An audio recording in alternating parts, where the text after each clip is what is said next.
এই ঘটনাটি আমাদেরকে যিনি পাঠিয়েছেন উনি একজন রেমিটেন্স যোদ্ধা ভাই। ওনার কাছ থেকে এর আগেও বেশ কয়েকটি ঘটনা আমরা পেয়েছি। বর্তমানে সংযুক্ত আরব আমিরাতের দুবাইতে রয়েছেন। এই ঘটনাটি উনি যার কাছ থেকে সংগ্রহ করেছেন তার নাম হচ্ছে জিতেন্দ্র চক্রবর্তী। মূলত এই যে জিতেন্দ্র চক্রবর্তী ওনার দাদার ছোট ভাই, দাদা মানে হচ্ছে আপন দাদা, ওনার বাবার বাবা। তো অনেক সময় দেখা যাচ্ছে যে ওই অঞ্চলগুলোতে দাদা বলতে আমরা বড় ভাইকে বুঝাই, এজন্য আমি একটু ডিটেলসে বলে নিলাম। তো দাদার আপন ছোট ভাই, তার নাম হচ্ছে অভিরাম। মূলত এই ব্যক্তিকে কেন্দ্র করেই আজকের এই ঘটনাটি। চলুন ঘটনায় চলে যাই। এই অভিরাম তান্ত্রিক যিনি, উনি এবং ওনার যেই পরিবার তারা বসবাস করতেন বা এখনও করেন ভারতের পশ্চিমবঙ্গের নদিয়া জেলার বুরু শিবতালি নামক স্থানে। তো এই অভিরাম ওনারা ছিল 5 ভাই বোন, মানে 5 ভাই বোন। তবে তাদের মধ্যে সবার ছোট ছিল এই অভিরাম। সে খুবই চঞ্চল প্রকৃতি ছিল ছোট বয়স থেকেই। যখন এই অভিরামের বয়স 12 কি 13 বছর তখন তার দাদার মৃত্যু হয়। তার দাদার মৃত্যুর রাতে যখন এই অভিরামও শ্মশানে যায়, প্রথম কোনো আত্মীয় স্বজনের লাশ পোড়াতে দেখেন। উনি দেখছিলেন একটা ভয়ঙ্কর দৃশ্য। তখন তো বেশ রাত হয়েছিল, চিতা জ্বলছিল। ওই আগুনের থেকে কিছুটা দূরে একজন নারী আর কয়েকটা পুরুষ লোক কিছু একটা করতেছে। এর মধ্যে এই যেই নারী, উনি কালো শাড়ি পরা ছিল এবং বিড়বিড় করে কিছু একটা পড়ছে। তো এই অভিরামের মনে বেশ কৌতূহল সৃষ্টি হয়। তো অভিরাম তার কাছে যায়, কাছে গিয়ে জিজ্ঞেস করে, ও দিদিমা আপনি কি করছেন?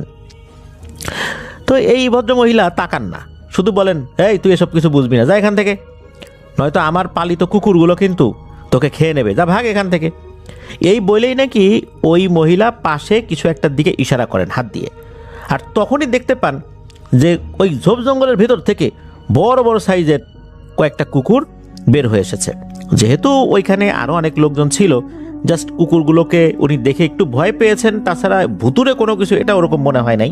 তবে উনি ওইখান থেকে যখন চলে আসেন তখন ওনার বাবাকে প্রশ্ন করলেন যে এরা কারা, এরা এখানে এসে কি করছিল এই মৃতদেহ পোড়ানোর সময়।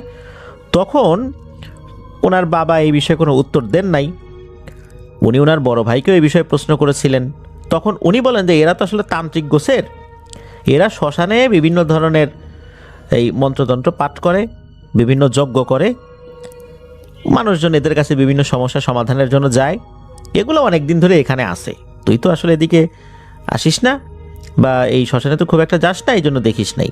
এগুলা অনেক আগে থেকে আসে। এদের সাথে ভয়ঙ্কর সমস্ত পিশাচগুলো চলাফেরা করে, যাদেরকে দিয়ে এরা অনেক কাজ করায়। এরপর এই অভিরামের মাথার ভিতরে এই বিষয়টা বেশ ভালো মতোই চেপে বসে। তাদের প্রতি আগ্রহ সৃষ্টি হয় এবং গোপনে গোপনে এদের সম্পর্কে খোঁজ খবর নিতে শুরু করে। তো অভিরামের বয়স যখন 17 বছর, হঠাৎ করেই সে নিরুদ্দেশ হয়ে যায়।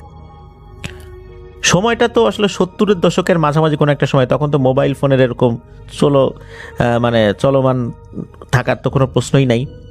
টেলিফোন ছিল ভারতের বিভিন্ন জায়গায়। তো ওই সময় এই অভিরামকে খোঁজার জন্য তারা অনেক ধরনের চেষ্টা করেছিলেন। ওই সময় যে পেপার পত্রিকাগুলো রয়েছে সেখানে পরিবার থেকে তারা বিজ্ঞাপন দিয়েছিলেন, কিন্তু না, আসলে কোনো ধরনের কোনো খোঁজ খবর পাওয়া যায় নাই। কেননা যে ব্যক্তি নিজে থেকে আত্মগোপনে থাকে তাকে পাওয়াটা আসলেই খুব মুশকিল। এই অভিরাম বাড়ি থেকে চলে গিয়ে এক রহস্যময় সাধুর সন্ধান পায়, যার নাম ছিল বিষ্ণুপদ গোস্বামী। এই ব্যক্তিও নির্জন শ্মশানেই থাকতেন, দিনের আলোতে খুব একটা বের হতেন না।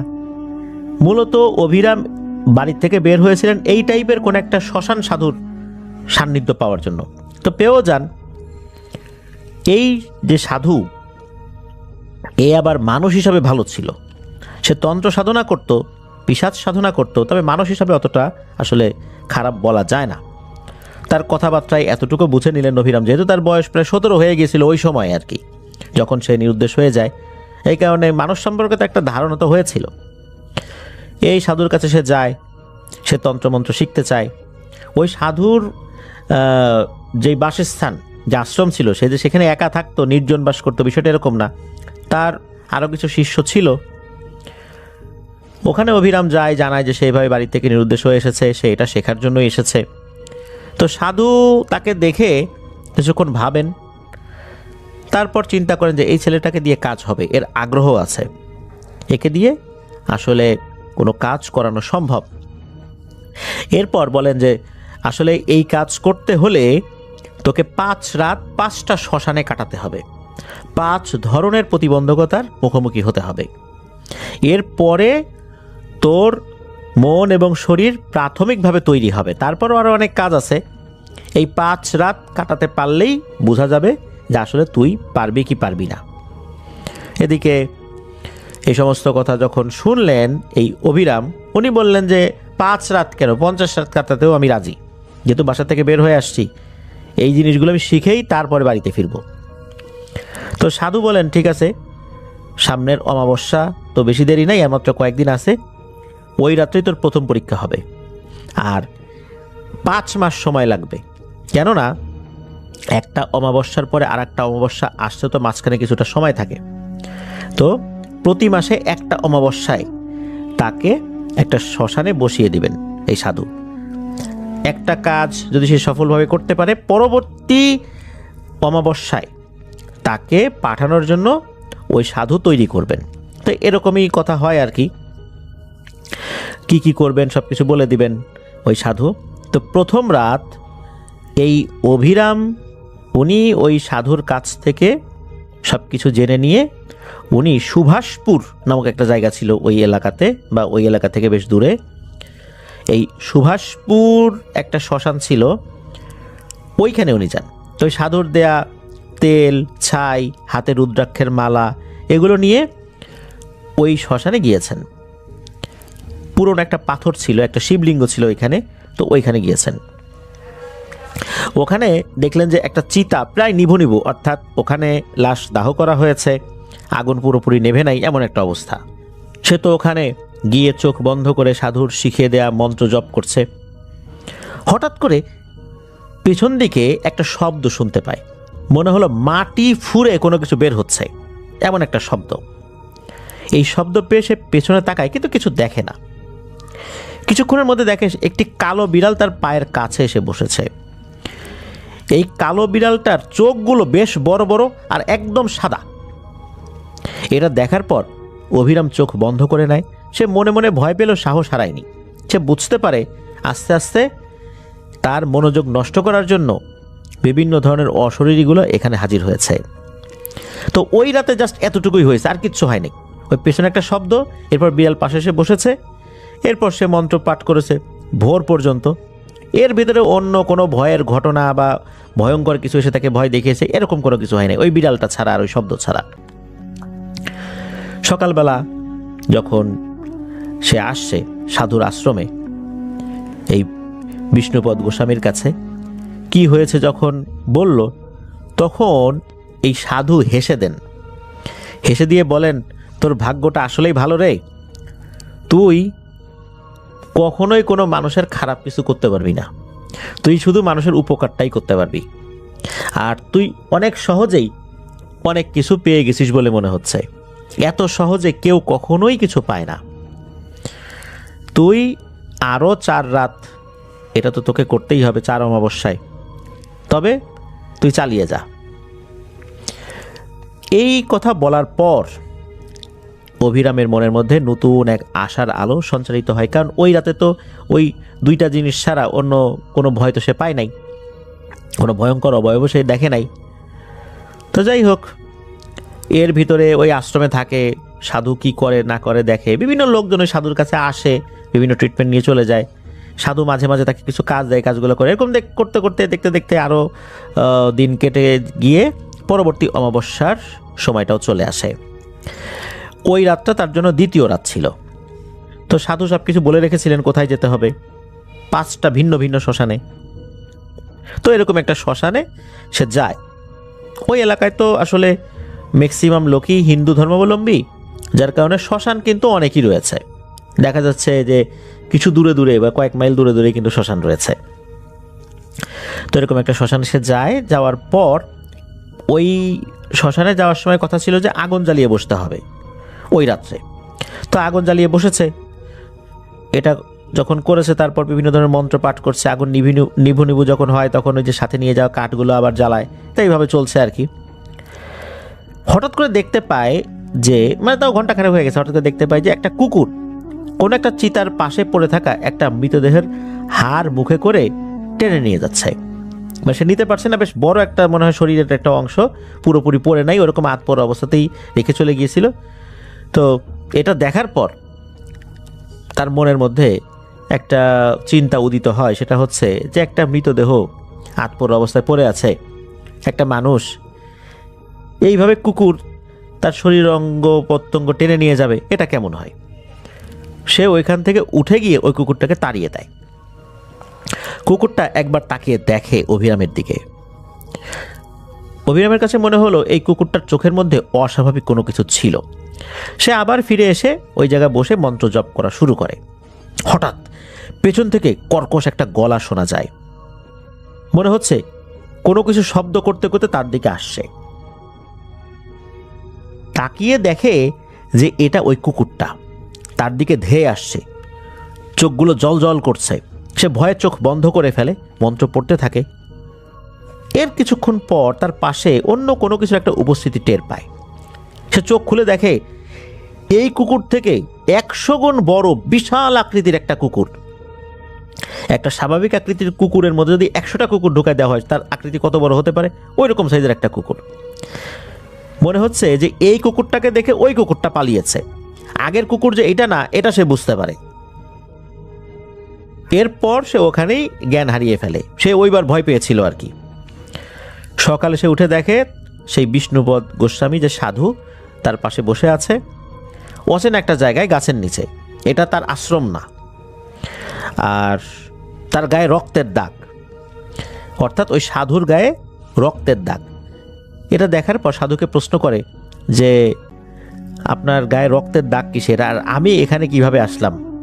আমি তো অন্য জায়গায় ছিলাম। তখন সাধু বলেন যে তোকে দিয়ে আর হবে না রে বাবা, তুই এখানেই সমাপ্তি কর, তুই আর আগাস না সামনে, তুই চলে যা। কিন্তু অভিরাম নাছরবান্দা যে না, আমি করবই। তখন ওই সাধু বলে যে তুই তো বিশাল বড় বিপদে পড়তে গেছিলি, তুই এখান থেকে উঠলি কেন? উঠতে গিয়েই তো বড় বিপদে পড়ছিস। তারপরও তুই মানুষ হিসাবে একটা মৃতদেহকে সম্মান করেছিস, যার কারণে আর একটা শক্তিশালী অশরীরী এসে তোকে অন্য আর একটা পিশাচ থেকে বাঁচিয়েছে। এরকম ঘটনা সচরাচর হয় না। প্রথম রাতের কোনো একটা ভালো বিষয়ের প্রেক্ষাপটে দ্বিতীয় রাত্রে তুই বেঁচে গেছিস, তুই চলে যা। এদিকে অভিরাম বলে না, আমি যাব না, আমি যাব না। সে তো এরকম বলতেছে ক্রমাগত, সে তান্ত্রিক হবেই। একটা পর্যায়ে সেই বিষ্ণুপদ গোস্বামী উনি বলেন আচ্ছা ঠিক আছে, দেখি পরবর্তী রাতের জন্য তোকে তৈরি করা যায় কিনা। পরবর্তী বেশ কিছুদিন তাকে তৃতীয় রাতের জন্য তৈরি করেন। এরপর একটি পুরনো শ্মশান সেখানে পাঠান। এই শ্মশানটা একটা ছোট নদীর ধারে, এখানে কেউ যায় না, ওখানে আসলে লাশ পোড়ায়ও না, অনেক আগে পোড়াতো আর কি। তো কথিত আছে এখানে নাকি একটা সাদা কাপড় পরা অশরীরীকে দেখা যায়, সে এখানে ঘোরাফেরা করে, অনেকেই তাকে দেখেছে আর কি। তো ওইখানে বসে সে মন্ত্র জপ করতে শুরু করে। একটা পর্যায়ে হয় কি, মনে হচ্ছে তার শরীরটা অনেক ঠান্ডা হয়ে আসছে, তার শ্বাস নিতে কষ্ট হচ্ছে, অথচ ওই সময় কিন্তু শীতকাল ছিল না। এক মুহূর্তে তার কাছে মনে হলো তার গলার উপরে কেউ বসে আছে। সে চোখ বন্ধ করে মন্ত্র পড়তে থাকে। এরপর তার কাছে মনে হলো শরীর থেকে ওই জিনিসটা সরে গেল। ওই রাত্রে আর একটা জিনিস সে দেখে, সেটা হচ্ছে যে একটা অবয়ব সাদা কাপড় পরা, তার চেহারা বোঝা যাচ্ছে না, তবে ভালো চাঁদের আলোয় তো আসলে ওই সময় থাকার প্রশ্নই আসে না, যেহেতু অমাবস্যা রাত্রেই তাকে ওখানে বসতে হয়েছিল, চাঁদের আলো তো নাই। তবে ওই যেই অবয়বটা সাদা কাপড় পরা, তাকে সে দেখছিল, কিন্তু তাকে দেখে আক্রমণাত্মক মনে হয় নাই তার প্রতি, অর্থাৎ এই অভিরামের প্রতি। তো যাই হোক, ওই রাতটা জাস্ট এতটুকুই হয়েছে। আর কোনো ভয়ের ঘটনা ঘটেনি। এরপরের অমাবস্যা সাধুর কথা মতো আর একটা শ্মশানে যায়, গিয়ে দেখে যে একটা জায়গায় মাটিতে আগুনের বিভিন্ন জিনিসগুলো আছে, চিহ্ন রয়েছে। মনে হয় কিছুক্ষণ আগে এখানে দাহ করা হয়েছে। কয়লাগুলো তখনও গরম ছিল আর কি। কোনো কোনো কয়লা তখনও লাল টকটকে হয়েছিল, কোনো কোনো জায়গায় পুরো কয়লার জায়গা না, কিছু কিছু অংশ আর কি তখন দেখা যাচ্ছিল যে এখনই নিভে যাবে এমন একটা অবস্থা, ধোঁয়া উঠছিল। তো ওই রকম একটা জায়গার পাশে বসে তাকে মন্ত্র জপ করতে হবে। সে সেখানে মন্ত্র জপ করছে করছে অনেকক্ষণ হয়ে যায়, কোনো ভয়ের ঘটনা ঘটে না। এরকম করতে করতে করতে করতে শেষ রাত, অর্থাৎ যখন তার মন্ত্র জপ করার সময়টা শেষ হয়ে এসেছে, তখন সে দেখে তার সামনেই, চোখের সামনেই দেখে যে মাটির ভেতর থেকে একটা হাত উপর দিকে উঠে এসেছে। আর এই হাতটা আস্তে আস্তে উপর দিকে উঠে আসছে। অনেক সময় আমরা যদি সরু কোনো জায়গা দিয়ে উপর দিকে উঠি, তখন হাতটা উপরের দিক দিয়ে দুই হাতের উপর ভর করে মাথাটা উঁচা করি না, মনে হচ্ছে ওই রকম করে কোনো একটা অবয়ব ভিতর থেকে বের হয়ে আসলো। বের হয়ে আসার পর তার চেহারাটা খুব ভালো করে সে দেখতে পাচ্ছিল না, যেহেতু অন্ধকার ছিল। যতটুকু দেখা যাচ্ছিল তাতে চেহারাটা খুব বেশি ভয়ঙ্কর এরকম মনে হচ্ছিল না, অনেকটা কাদা মাটি মাখানো কোনো একটা মনুষ্য অবয়বের মতোই মনে হচ্ছিল। তবে ওই জিনিসটা ওঠার পর এই অভিরামকে বলে, অভিরাম ভয় পাস না, তুই আসছিস ভালো, যা তোর সাথে আমার পঞ্চম রাতে দেখা হবে। এটা বলার সাথে সাথে ওই অবয়বটা একদম ভ্যানিশ হয়ে যায়। এই কথাও যখন ওই গুরুকে গিয়ে বলেছেন এই অভিরাম, গুরু বলেন যে হ্যাঁ এটাও ভালো লক্ষণ, ঠিক আছে, পরবর্তী ধাপের জন্য তোকে তৈরি করব। এর পরের অমাবস্যার জন্য গুরু তাকে বিভিন্ন ধরনের রিচুয়াল করায়, আস্তে আস্তে সে তৈরি হয়েছে আর কি।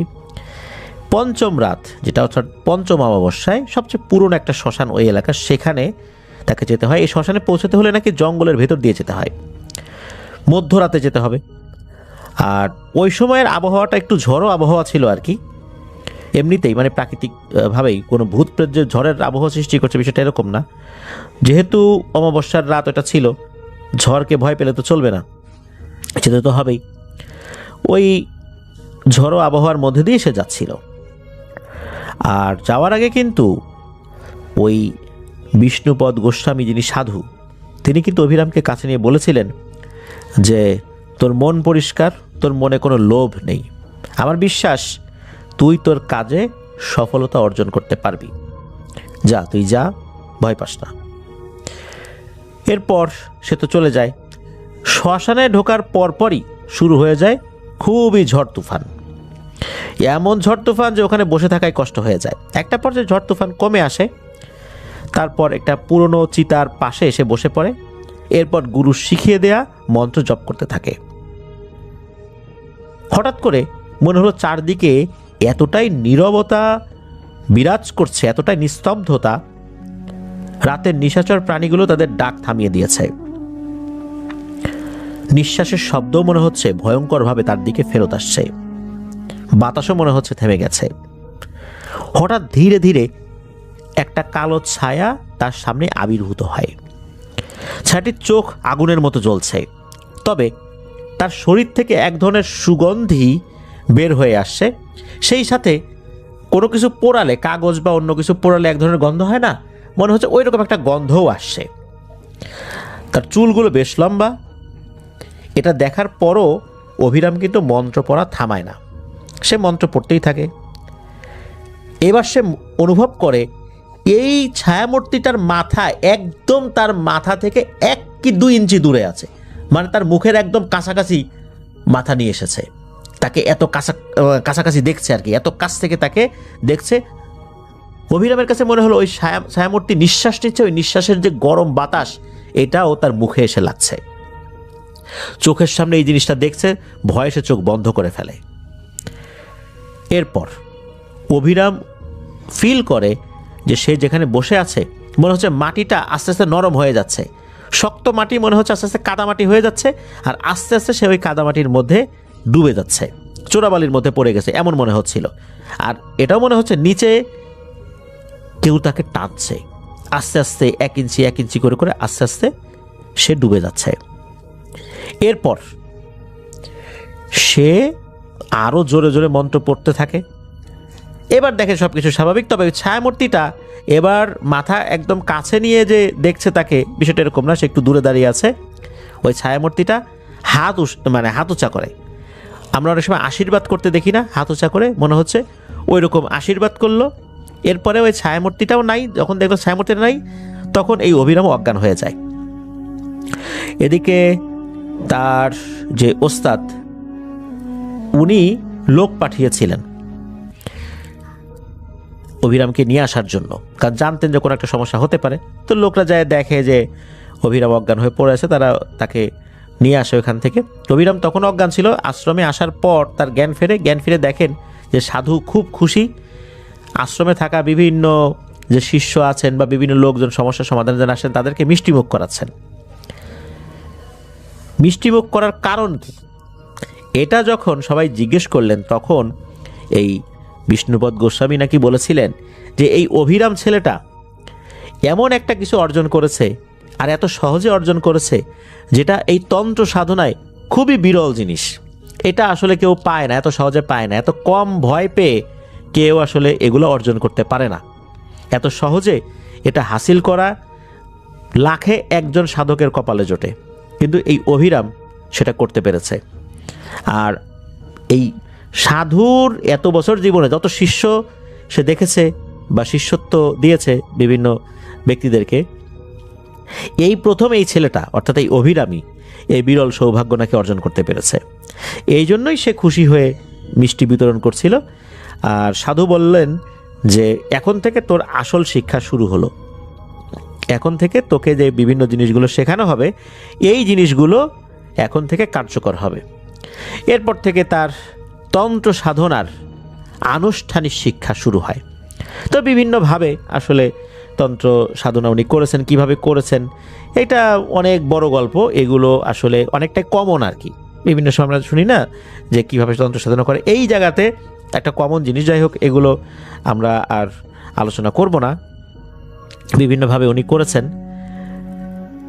এর মধ্যে নাকি একটা উল্লেখযোগ্য ঘটনা রয়েছে, সেটা হচ্ছে যে একবার একটা মন্ত্র জপ করতে হবে 108 বার একটা পোড়া দেহের কাছে, অর্থাৎ কোনো একটা মানুষ পোড়ানো হয়েছে কিন্তু পুরোপুরি পোড়েনি, এমন একটা পোড়া দেহের পাশে বসে মন্ত্র জপ করতে হবে 108 বার। তো সে করছে, 55 বার পড়েছে। সাধু বলে দিয়েছেন 55 বার পড়ার পর থামবি, দেখবি যে কিছু হয় কিনা, এরপর আবার পড়া শুরু করবি। তো 55 বার যখন পড়েছে কিছু হয় না, পরে যখন পড়া শুরু করছে হঠাৎ করে দেখে যে একটা ধোঁয়া কোত্থেকে যেন বের হচ্ছে, সাদা ধোঁয়া। এই সাদা ধোঁয়াটা আস্তে আস্তে একটা মানুষের মতো অবয়বের রূপ নিল, তবে পুরোপুরি মানুষের মতো না, জাস্ট ধোঁয়ার মতোই, তবে মনে হচ্ছে একটা মানুষের শেপ আর কি। ওই ছায়াটি বলে ওঠে, আমাকে কি তুই মুক্তি দিবি নাকি ব্যবহার করবি? এই কথা শোনার পর অভিরাম নাকি বলে, আমি তোর সাহায্য চাই, দাসত্ব নয়, দাস হিসাবে রাখতে চাই না, তুই আমাকে সাহায্য করবি। এই কথা শোনার পর নাকি ওই ছায়াটি হেসে দেয়, হাসির শব্দও পাওয়া যায়। এরপর ওই ছায়াটি বলে, তুই আমাকে ভালো এবং খারাপ দুইটা কাজই করতে বলতে পারিস, তবে মনে রাখিস ভালো কাজে তোর জন্য ভালো, আর খারাপ কাজ আমাকে দিয়ে করালে তুই তোর বিপদ ডেকে আনবি। তুই বললে আমি না করব না, করে দিব, তবে শর্ত কিন্তু এইটাই। এই বলে নাকি ওই ছায়াটি মিলিয়ে যায়। আর এই ঘটনার পর তার যিনি আধ্যাত্মিক গুরু এই বিষ্ণুপদ গোস্বামী, উনি নাকি আনুষ্ঠানিকভাবে তাকে সাধু হিসাবে স্বীকৃতি দিয়েছিলেন আর বলেছিলেন, আজ থেকে তুই অঘরী অভিরাম নাম দেন। যদিও বা অঘরী হওয়ার পথটা আরও কঠিন, তবে তাকে অঘরী অভিরাম বলে অভিহিত করেন। এরপর থেকে এই অভিরাম তান্ত্রিক অঘরী অভিরাম বলেই পরিচিতি লাভ করেন। অঘরী হতে হলে কিন্তু বেশ কিছু বিষয় মেনটেন করতে হয়। তাকে রুদ্রাক্ষের মালা পরানো হয়, ছাই মাখা গেরুয়া বসন দেওয়া হয়, হাতে দেওয়া হয় একটি ত্রিশূল আকৃতির লোহার একটা ত্রিশূল, আরও এরকম বেশ কিছু বিষয় তাকে দেয়া হয়। এরপর বলে দেয়া হয় যে যতটুকু অর্জন করেছিস এটার মধ্যেই সীমাবদ্ধ থাক, আর বেশি আগানোর দরকার নাই, তুই এখন বাড়ি চলে যা। বাড়ি চলে যাওয়া এ কথা শোনার পর এই অভিরাম বেশ অবাকই হয়েছিলেন, কারণ হচ্ছে অঘরীদের আসলে পরিবার বলে কিছু থাকে না, পরিবার থেকে বাইরে চলে আসতে হয়। যাই হোক, যেহেতু গুরু বলেছেন পরিবারের কাছেই চলে আসেন, তবে পরিবারের কাছে থাকলেও উনি সংসারের যে সমস্ত ব্যাপারগুলো আছে এগুলোতে কখনো জড়ান নাই, উনি আলাদাই থাকতেন। বাড়িতে চলে আসার পর উনি বিভিন্ন ধরনের সমস্যার সমাধানগুলো করার চেষ্টা করতেন। লোকজন তাকে গুরুজি বলে ডাকতেন, একটা আশ্রম গড়ে তোলেন আর কি। বয়সও তার বেশি হয় নাই, 17 বছর বয়সে চলে গেছে। এর মধ্যে মোটামুটি ম্যাক্সিমাম 1 বছর সে সময় নিয়েছে, 1 বছরের মধ্যে সে নিজেকে তৈরি করেছে। আর তার যিনি গুরু বিষ্ণুপদ গোস্বামী, সেও তার উপর খুশি হয়ে অনেক কিছু শিখিয়ে দিয়েছে। মানে একটা তরুণ বয়সী একটা ছেলে এরকম সাধক হয়ে গেছে। মোটামুটি অনেক লোকই তার কাছে আসে, তবে অধিকাংশ লোকজনই যে সমস্ত সমস্যা নিয়ে আসে এর মধ্যে কেউ কাউকে ভালোবাসে, তাকে পেতে চায়, কেউ ব্যবসায় সফলতা অর্জন করতে চায়, কারো উপর কারো রাগ আছে, সে প্রতিশোধ নিতে চায়। দেখা যাচ্ছে যে মহিলারা যারা আসে এদের প্রত্যেকেরই একটা কমন বিষয় মানে খেয়াল করা যায়, যেটা অভিরাম খেয়াল করেছিলেন, সেটা হচ্ছে যে কোনো একটা মহিলা সন্তান সম্ভবা হয়েছে, তারই আর এক আত্মীয় সে এসেছে এমন কোনো একটা তন্ত্র প্রয়োগ করতে যাতে করে ওই মহিলার গর্ভের সন্তান নষ্ট হয়ে যায়। 100টা মহিলা আসলে তার মধ্যে 80টা মহিলারই ধান্দা এটা থাকে, মানে এমন প্রতিশোধ পরায়ণ। সে তো এই খারাপ কাজগুলো করতে চায় না। এই ধরনের খারাপ কাজগুলো যখন তার কাছে আসতো সে সরাসরি না করে দিত, যে তুই চলে যা, এই কাজ আমার দ্বারা হবে না। তো এইভাবেই ফেরত দিয়ে দিত, শুধু ভালো কাজগুলোই সে করত। তবে হয় কি যে বিভিন্ন সময় আসলে অনেক ধনী লোকজন তার কাছে আসা শুরু করেছে, আর তার বয়সও কম। একটা পর্যায়ে তার মধ্যে একটু একটু করে লোভ ঢুকতে থাকে। একদিন এক চাষি তার কাছে আসছে। চাষি এসে বলে যে গ্রামের এক প্রভাবশালী ব্যক্তি নাকি তার ছেলেকে মিথ্যা মামলা দিয়ে জেলে ঢুকিয়েছে। চাষি এসে এমন কান্নাকাটি শুরু করেছে যে আমার তো আসলে আর কোনো কিছু করার উপায় নাই, ওই প্রভাবশালী ব্যক্তিকে আমি কিভাবে ঘায়েল করব? আমার ছেলেকে জেলে পাঠিয়েছে, তুমি একটা এর প্রতিশোধ নাও, আমার প্রতিশোধ চাই। তখন এই চাষির কান্নাকাটি দেখে অভিরাম সে চিন্তা করে এই প্রভাবশালী ব্যক্তিকে শায়েস্তা একটা করতেই হবে। এত বড় সাহস, একটা নিরীহ ছেলেকে সে জেলে ঢুকিয়েছে। এমন একটা তন্ত্র প্রয়োগ করে, ওই তন্ত্র প্রয়োগের কারণে ওই প্রভাবশালী ব্যক্তির যেই গোডাউনের মতো ছিল, যেখানে সে ধান বা অন্যান্য জিনিস রাখতো, তারপর পাটের গোডাউন ছিল, আরও গুরুত্বপূর্ণ যে জায়গাগুলো ছিল, এক রাতে সেখানে আগুন লেগে যায়। আগুন লেগে একদম সব কিছু পুড়ে ছারখার হয়ে যায়, অনেক ক্ষয়ক্ষতি হয়। তবে তার বাড়ির কোনো সদস্যদের কোনো ক্ষয়ক্ষতি হয়নি, তার মেইন যে থাকার বাড়ি সেখানে আগুন লাগেনি, তবে তার অর্থ সম্পদের অনেক ক্ষয়ক্ষতি হয়েছিল। আর এটা উনি নাকি আর কখনোই পুষিয়ে উঠতে পারেন নাই, ওই প্রভাবশালী ব্যক্তি। আর প্রভাবশালী ব্যক্তিও বোঝেন নাই যে কী কারণে এটা হলো, কে আগুন দিয়েছে, কি হয়েছে, বুঝতে পারেন নাই। আর ওই ছেলে তো জেল খেটে পরে বের হয়ে গেছেই আর কি। তো এই কাজটা কিন্তু আসলে অভিরাম ভালো করেনি, এটাই ছিল তার প্রথম খারাপ কাজের শুরু। এটাকে সে শুরুর দিকে খারাপ মনে করেনি, চিন্তা করছে একটা প্রতিশোধ নিলাম আর কি, সে কেন একটা নিরীহ ছেলেকে জেলখানায় ঢুকাবে। কিন্তু আসলে এটাও তো একটা প্রতিশোধ, এটাও তো আসলে ঠিক না। এই ভালো মনে করে এই খারাপ কাজের দিকে সে সর্বপ্রথম ঢুকে পড়ে, এটাই ছিল তার ভয়ঙ্কর একটা ভুল। এরপরের একটা ঘটনা, একবার হয় কি কয়েকজন যুবক তার কাছে আসে, এসে বলে যে আমরা আপনার কাছ থেকে দীক্ষা নিতে চাই, আপনার মতো হতে চাই। অভিরাম বলে যে আরে এই সমস্ত জিনিস পেতে হলে মৃত্যুর মুখোমুখি হতে হয়। তবুও তারা খুব জেদ করে। এর মধ্যে একজনের নাম ছিল কৈলাস, তার বয়স ছিল 20 থেকে 22 বছর। সে ছিল খুবই উৎসাহী, আর এই উৎসাহী ছেলেপেলেদের দেখলে এই অভিরামের মনে পড়ে সেও তো অনেক উৎসাহী ছিল, যার কারণে সে আজকে এই পর্যন্ত আসতে পেরেছে। তো অভিরাম তাকে একটা অল্প শক্তির একটা মন্ত্র শিখিয়ে দেয়, মানে এই মন্ত্রের শক্তিটা খুব একটা বেশি না, একটা জিন ডাক দেওয়ার জন্য। তো হয়েছিল কি, এই কৈলাস ছেলেটা এই মন্ত্রটা ভুলভাবে উচ্চারণ করেছিল, তার উচ্চারণটা ভুল হয়েছিল। সকালবেলা এই কৈলাস ছেলেটা বিপর্যস্ত অবস্থায় অভিরামের কাছে ফেরত আসে। সে বলে যে আমার মাথার উপর মনে হচ্ছে কেউ বসে আছে, সে নামছে না। মাথার উপর একটা বোঝা চাপিয়ে দিলে মানুষের অনুভূতি কেমন হয়, মনে হচ্ছে তার মাথার উপর একটা বোঝা চাপিয়ে দেওয়া হয়েছে। সে বসতে পারছে না, শুতে পারছে না, হাঁটাচলা করতে পারছে না। সে বলছে দ্রুত আমার মাথার থেকে এই বোঝাটা নামায় দেন। আর মাথার উপর থেকে নাকি একটা আওয়াজ আসছে, যে আওয়াজটা শুধু সে শুনছে, সেটা হচ্ছে যে তোর আত্মাটা আমার, আমি এটা নিয়ে যাব, এরকম নাকি বলছে। তো অভিরাম বুঝতে পারে যে আসলে ঘটনাটা কি হয়েছে।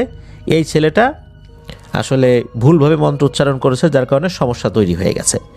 তো অভিরাম এটা ঠিক করার চেষ্টা করেছিল, তবে লাভ হয়নি। 2 দিনের মাথায় ছেলেটা প্রচণ্ড জ্বরে কাঁপতে কাঁপতেই মারা যায়। তো অভিরাম চিন্তা করলো যে এরকম অতি উৎসাহী ছেলেটাকে আমি যে এই জিনিসটা শিখাই দিলাম, আমার তো উচিত ছিল একে ফেরাই দেয়া। কাজটা কি ভালো হইল? ছেলেটার মৃত্যুর জন্য হয়তো আমিই দায়ী। তো অভিরাম এরকম চিন্তা করছেন, এটাও তার একটা ভুল হয়েছিল। এরপর আসি একটা ব্যক্তিগত প্রতিশোধে। একদিন এক পুরনো শত্রু, যার নাম হচ্ছে বিনয় সরকার, এই বিনয় সরকার একসময় এই অভিরামের মা বাবাকে জমি থেকে উচ্ছেদ করেছিল। তো সে নিজেই এক রোগ নিয়ে ওই অভিরামের কাছে আসে। একটা রোগ হয়েছিল তার। তো অভিরামের কাছে এসে বলে যে তোমার তো খুব নাম শুনছি, আমাকে একটু বাঁচাও, আমি খুব সমস্যার মধ্যে আছি। অভিরামের কিন্তু মনে পড়ে যায় এই লোকের কথা। এখন এই লোক ভুলে গেছে, কারণ এই লোক তো অনেক লোকেরই এই ধরনের ক্ষতি করেছে, বহু লোকের জমি থেকে উচ্ছেদ করে সে জমি দখল করেছে, এত মানুষের ক্ষতি করেছে, তার তো একজন ব্যক্তির কথা মনে থাকার কথা না। অভিরামের কিন্তু মনে ছিল যে এই বিনয় সরকারই হচ্ছে সেই ব্যক্তি যে জমি থেকে উচ্ছেদ করেছিল। তখন অভিরাম চিন্তা করছে যে কি করব, প্রতিশোধ নেব না নেব না। একটা পর্যায়ে ব্যক্তিগত প্রতিশোধ নেওয়ার জন্য তার মনের মধ্যে একটা সায় পেয়ে যায় সে, যে হ্যাঁ কাজটা করি। সে একটা মন্ত্র শিখিয়ে দেয় যে তুমি এই মন্ত্রটা বেশি বেশি করে পড়ো, তাহলে তুমি ঠিক হয়ে যাবা, আর কিছু লাগবে না। আসলে এই মন্ত্রটাই ছিল ভয়ঙ্কর একটা জাদু।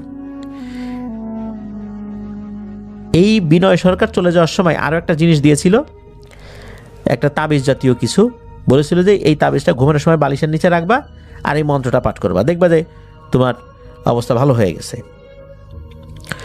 তো বিনয় সরকার তো চলে যায়, বালিশের নিচে ওই জিনিসটা রাখে। রাত্রেবেলা বেশ কয়েকবার মন্ত্র জপ করছে, শুয়েছে। সকালে উঠে দেখে তার কোমর থেকে নিচের অংশ সে নাড়াতে পারে না, অবশ হয়ে গেছে, প্যারালাইজড হয়ে গেছে একদমই। আর তারপরের দিন নাকি পুরো শরীর প্যারালাইজড হয়ে গিয়েছিল। আর এভাবেই বিছানায় পড়ে ধুকে ধুকে লোকটা মারা গিয়েছিল। মূলত এমন একটা তন্ত্র শিক্ষা দিয়েছিল, এইটার ফল খুব ভয়ঙ্কর, এটা যে পড়বে তার ভয়ঙ্কর ক্ষতি নেমে আসবে। অভিরাম ইচ্ছাকৃতভাবে প্রতিশোধ নেওয়ার জন্য কাজটি করেছিল, যেটা ছিল তার গুরু শিক্ষার বিপরীত, সম্পূর্ণরূপে বিপরীত। এরপর হয় কি, একবার এক ব্যবসায়ী নাকি তার কাছে আসে। সেই ব্যবসায়ী এসে বলে যে আমি তো এক মেয়েকে ভালোবাসি, কিন্তু মেয়েটা অন্য লোককে বিয়ে করছে, আমি তাদের সংসার নষ্ট করতে চাই, আপনি কিছু একটা করেন। অভিরাম শুরুর দিকে না না বলতেছে, কিন্তু আসলে হয় কি, সে আস্তে আস্তে প্রতিশোধ, তারপরে বিভিন্ন ধরনের খারাপ কাজের মধ্যে ঢুকে যাচ্ছিল। সে ওই রকম জোর দিয়ে না করতে পারছিল না, কেন জানি। আর এই ব্যবসায়ীও বেশ টাকা পয়সার মালিক ছিল। সে করে কি, প্রায় 7-8টা টাকার বান্ডিল তার সামনে রাখে। সে বলে আপনি চাইলে আরও দেব, আমার কাজটা করে দেন। এতগুলো টাকা সামনে দেখে অভিরাম আর লোভ সামলাতে পারে না, সে কাজটা করে দিতে রাজি হয়ে যায়। তখন অভিরাম বলে আমি মোহন বশীকরণ তন্ত্র প্রয়োগ করব, তবে শুধু টাকা না, তোমাকে আরও কয়েকটা জিনিস এনে দিতে হবে। 100টা কুমড়া এনে দিতে হবে, আর এমন একটা মৃত মানুষের নখ এনে দিতে হবে তাকে চিতায় ওঠানোর আগে নখটা কাটা হয়েছে। তো এ সব কিছুই সে সংগ্রহ করে নিয়ে আসে। কোনো লোক মারা গেছে, তাকে চিতায় উঠাবে, তার নখ হয়তো বা কেটেছে। নখ কাটা বলতে আমরা অনেক সময় যখন নখ কাটি তখন এই নখগুলো তো ফেলে দেই, হয়তো বা ওই রকমভাবেই সে সংগ্রহ করেছে। তবে কিভাবে সংগ্রহ করেছে এটা জানা যায় না, তবে সে এই সবগুলোই ঠিকঠাক মতো সংগ্রহ করে এনেছিল। এরপর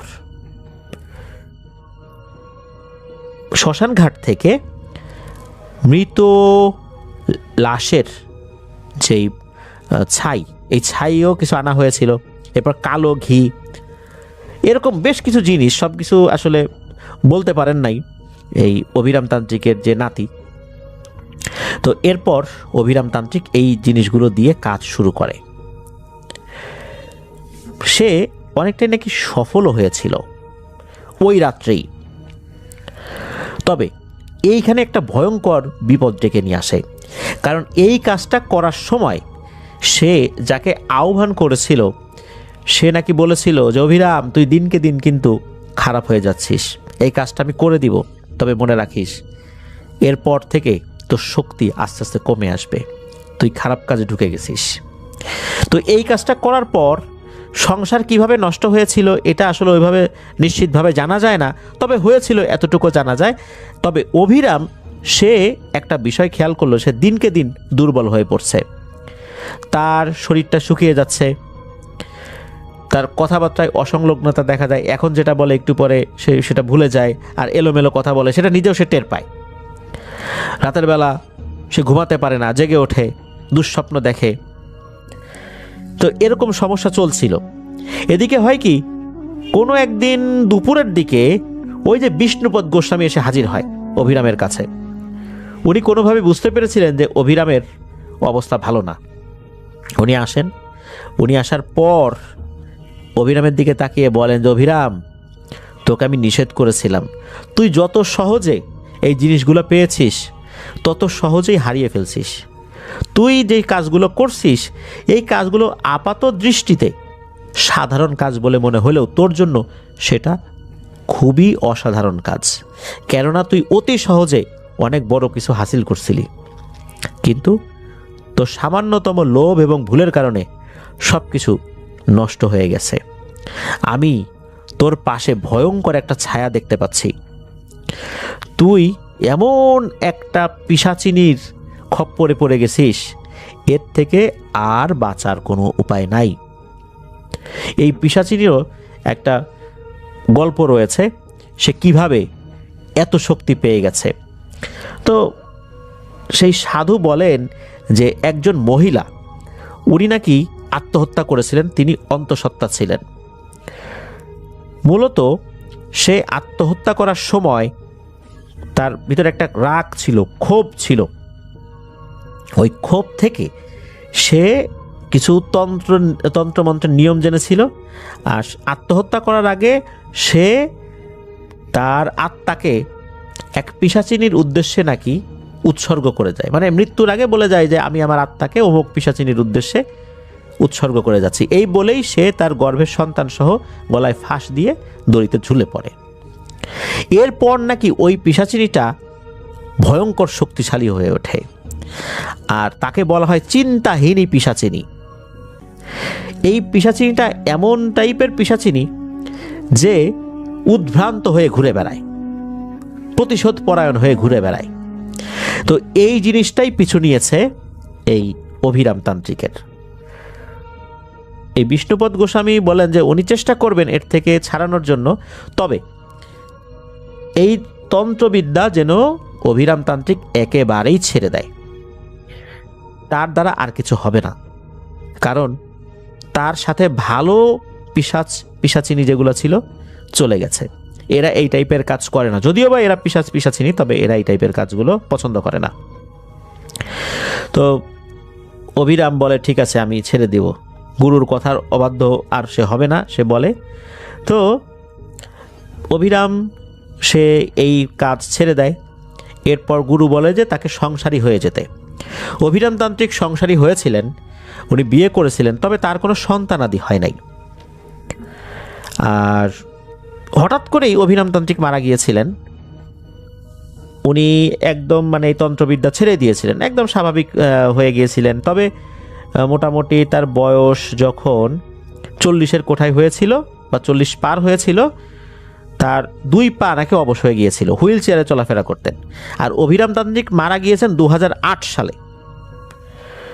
উনি নিঃসন্তান ছিলেন। তো এটাই ছিল ঘটনা। প্রিয় লিসেনার্স, অভিরাম তান্ত্রিকের তান্ত্রিক হয়ে ওঠা, তান্ত্রিক থেকে ফেরত আসা, আবার সংসার জীবনে ফেরত যাওয়া, পুরো বিষয়টাই বললাম। তবে তার এই দীর্ঘ জীবনে আরও অনেক ব্যাপার রয়েছে যেগুলা আসলে আর জানা যায়নি। যতটুকু জানা গেছে ততটুকুই আপনাদের সাথে শেয়ার করার চেষ্টা করেছি।